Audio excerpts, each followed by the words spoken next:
turn our attention now to the team quarterfinals because those wrapped up. Mhm. And I was, as opposed to just breaking down the field, we had some different questions that we're going to ask here regarding the team competition. I'll go through these, set the table before I just go back and give sort of a 30,000-foot view here.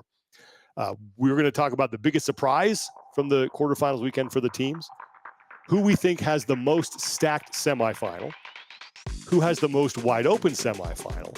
We have a category called, oh yeah, those guys. Maybe not a team that we talked about coming in, but one that we should be paying attention to now. And then who we thought had the best performance. And I was curious going into semifinals after quarterfinals is like, well, how much do the quarterfinals really matter? Well, I found something very interesting that since 2021, which I believe 2021 was the first time we actually did quarterfinals. So since quarterfinals started, the eventual champion, so the game's affiliate cup champion, has either finished first or second in quarterfinals. Invictus is the exception, is the only one that finished second. And that was last year. They finished second to CrossFit East National Proven. Invictus wound up winning the CrossFit World. So if you finish first or second, you're looking pretty good, right? It's a small sample size, but still. And you look at the teams that the top two right now, Peak 360 and Invictus, it feels like the East Nashville Proven like super team against Invictus again. Mhm. So- Deja vu. And now I got to give a shout out to our good friend Barkley Dale for helping me grab some of these numbers. He made a Google and figured this out. He made a I Google. couldn't find this information. Barkley's a great guy, by the way. Yeah, it's Yeah, great. he is. Awesome Yeah, name, too. it is What a great name. name. He got me this information. I wanted to know, okay, well, what's the lowest that a podium finisher at the games, a team, has finished in quarterfinals? And it's 33rd. So CrossFit Janah in 2021 got themselves on the podium. They finished third place that year, and they took 33rd in quarterfinals. So that is by far the outlier. Oslo Navy Blue is really the only other team we have to look at because they've been the one who's been on the podium with Mayhem and Invictus and then last year with East Nashville Proven and Invictus. The lowest they have finished in quarterfinals is third, and they wound up on the podium. So can you make it onto the podium if you're on kind of on the outside, on the outskirts of things? Sure, but it's usually Not likely. It's not terribly likely, but just wanted to sort of, it just piqued my interest. And Lauren, you guys talked about this on Death By, do quarterfinals results matter? Well, when it comes to predicting the teams, they absolutely matter. And I don't think anybody's shocked that our top two right now are Peak 360 and Invictus, your defending champions, even though they have a different roster. So, setting the table. I mean, yeah, I was like, I'm saving it for some of these superlatives. Let's start. Let's start with this one, and the first one we'll do is we just want to say, hang on, I had it here someplace. Biggest surprise. What's your biggest surprise, Tommy? I am going to say probably the AR1 CrossFit Mayhem Unity. I'm not surprised that a team from Latin America has 8 different words in their name because it seems to be, if you followed Wadapalooza or any of the South America, they just load up. It sounds like a law firm with all the different names that are in their name. But they do have some very high level athletes, whether it's Santi Comba, Agustin Riquelme, the 3 men that are listed on there are very good. And Melina Rodriguez was kind of a pioneer in South America as far as breaking through at the games and having a team there back from Argentina when you weren't guaranteed a spot back in the day during the combined regional format from 2015 to 2018.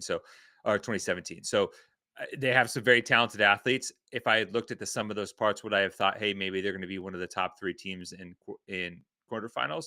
No. So I think that's the biggest surprise for me. Lauren, you got one? Yeah. So my biggest surprise, it's not ranking, but it's teams that registered. There are 8 Mayhem teams, and I think that that's more that I think Invictus normally takes the cake on that, where Invictus this year has 6. So Wow. I think for the first time, Mayhem has the most registered teams that did Dang. quarterfinals. Ooh. Crazy. Well, mine is, and it is going to be standings related, but I'm going to go opposite of Tommy. My biggest surprise was Raw Iron CrossFit Mayhem Thunder, another one of the Mayhem teams. A I team of love their names. Cara Saunders, Emily DeRoy, James Dubray, and Con Porter. They weren't even tops in Oceania. They were 4th, and they finished 54th in the world. I thought that they would do better than that. Now, they did that's. I think that we saw a little bit of this with the Reykjavik team a couple of years ago. 4 people who weren't, really used to team competition, knock off some of the rust, figure out where the problem is, adjust some things. What was it that it was the burpee workout? I think, remember that a couple years back with Reykjavik, where they didn't dial in the transitions and they weren't fast enough, and they realized what they had done wrong. And Even then the cadence, they showed up at semifinals and they just, wiped the floor pretty much with everybody. It would not shock me if we might have some of the same thing happen here with this Mayhem Thunder team. But there's still some really solid squads down there in Oceania, and that'll lead me to an answer to the next one. But that was sort of my biggest surprise. I thought maybe they would be a little higher in the overall standings. Did you guys also see Susan? Susan. Susan is her last name? Khan's. No, Oh. Susan is the boil on Khan's leg that he's Oh, been he dealing named with. his Oh, Yeah, like the singer Susan Boyle, who's the English singer from America's Got Talent. I see what you did there, Con. Nice job. So I don't know if it impacted his performance, but during quarterfinals, he was dealing with a Susan flare up, and this thing was massive. And apparently, like, he posted it on Instagram, and I'm looking people were forward telling to him it. that it was infected. And I mean, I don't know if that translates into your fitness or what you deal with when you have a boil, but it looked really uncomfy. So What's I the don't. difference Was between it a on his boil and a story? 'Cause I'm not seeing it on his post. It must have what's been on his story. what's the difference between a boil and a bunion? Why do they all start with B's, like that hard, like I think a consonant? bunion is more, because I got one on my Yeah, foot. It's more like a bone growth, yeah. whereas a boil, I think, is more skin. yeah. Um Mhm. A boil is a Follow me for more painful, medical advice. pus-filled bump that forms under your skin when bacteria infect and Okay. inflame one or more of your hair follicles. Okay. Interesting. Oh. Thank you very much for that, Mm. Lauren. You're welcome. Okay. That's what Google says. Yes. Moving on. Uh, most Moving on from Susan. most stacked semifinal. Mm, I can start on this one. I Yeah. look. go ahead. I'm going to go. Actually, I think it's a tie. I think it's North America, East, and Europe, because they both have 9 teams in the top 30 and 3 inside the top 10 worldwide. So 3 each, which is more than anybody else. Everyone else So, only has sorry, 1. say that again? So North America, East, and Europe both have a Mhm. total of 9 teams. So Oh, 18 that will qualify. 18 of the top 30 teams in the world are out of either North America, East, or Europe. And then when you look at the top 10, 6 are either from North America, East, or Europe, 3 each. Got it. The next closest one is North America West. They've got 2 inside the top 10. But, man, that's so I'm going to go with those 2. I know the question called for 1 answer, but I'm going to give you 2 based on my objective numbers. Lauren, do you got one? No, I'm gonna agree with Sean. Yeah, I was actually torn between those 2 because I think if you it depends on where you zero in on, right? Like they both have 9, and then the next collection down, like if you go like top 40, Mhm. then Europe takes a cake. You actually go top 40. I mean, they have 14 in the top 42 and 15 in the top 50. But then if you go down to the top 50, there's a cluster of North America East, and they actually have 17 in the top 50. So Yeah. it depends on where do you really think that is representative of the possibilities. Mhm. I think North America East, just as they were last year, has a high collection of teams that would perform well on a global scale that are going to be competing for 8 spots. Now, Europe and North America East both have 8 spots to send to the CrossFit Games. North America West has 7. I don't know how much a difference that one spot makes, but I think the density at the top, at least in the top 50 on the first page of the leaderboard, kind of leans it North America East. Okay. That was pretty easily answered. You just really have to just do some leaderboard math there. Most wide open. Who do you think's the most wide open after seeing what's going on with quarterfinals? I think if I'm looking about spots that are up for grabs, I don't think any of the North America ones are wide open per se because of the density. Even North America West. I look at Asia and the Kolesnikov team, and they only get one spot, and they've been pretty solid. I look at Oceania, and there's 3 or 4 teams that are consistently there, whether it's EXF, Torian Mayhem, the Mayhem Thunder team. I don't think that's as wide open. I look at Africa, maybe, but it's to me like, no offense to the region, but is anyone paying attention to the team that's gonna come out of that? Probably not. Yeah, and then you have that one team up top for South America, but then that second spot seems to be pretty wide open, and there's a cluster towards the bottom out of Brazil from both Vitória CrossFit based gyms. So it's like I think the second spot in South America is the most wide open. Okay. I am going to go to, let's see, I'm going to Oceania. And the reason I say that is because as I looked at the quarterfinals leaderboard, I tried to find out, okay, how much separation was there between like the top 4 or 5 teams? Was one team running away with it? And they had the closest margin. I think it was only 10 points separated first from fourth. I mean, everyone else pretty much had a runaway team, and then there were some pretty big gaps there, but just 10 points there. I think it's going to be pretty interesting to see. There's a lot of depth. I don't know if there's a dominant team, but there's certainly a lot of depth. So I think it's wide open for as far as who's going to win. That would be my guess or my answer. Lauren? I'm going to agree with both of you. Okay. Perfect. I concur. Yes. Correct, guys. Because I usually don't hear a woman tell me that I'm right. So that's you can clip that, use it for social, put it on repeat. Lauren said I'm right. Anytime my wife says that's a good idea, wait, write this down. Like you said, I had a good idea. Here's a little teaser, Sean. Mr. Carville, your response? Nothing. That was perfect. Yeah. Oh, that's not the movie we're watching. Never mind. Sorry. No, it's not. That's good. I was mixing it up. Yep. That's all right. Okay. Best performance. And to me, this one's, I gotta go with Team Peak. I mean, they were absolutely dominant. I think they swept every event, every workout in North America East, first overall in the world. Pretty impressive from a team that is working together for the first time in any kind of major competition. Granted, it was online. They got to do it in their gym. But that, to me, just is like, as I said at the top of the segment, they're going to be in contention for the top spot in Fort Worth, no doubt. Lauren? I mean, it's hard to argue with that. Of course it is. But to me, I'm not putting a ton of weight into this because it's such a controlled environment that, they're the most impressive thus far. But I'm curious to see how that translates once they get in person and once the worm is involved. Okay. Yeah.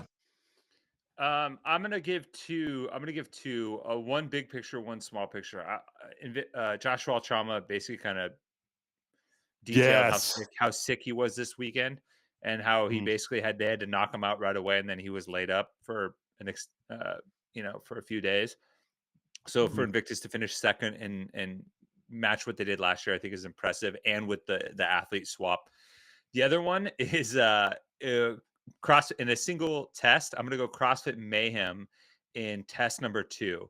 So they finished 11th worldwide, but if you follow anything online, you'll realize that when they were doing their initial attempt at that test, there was a snafu regarding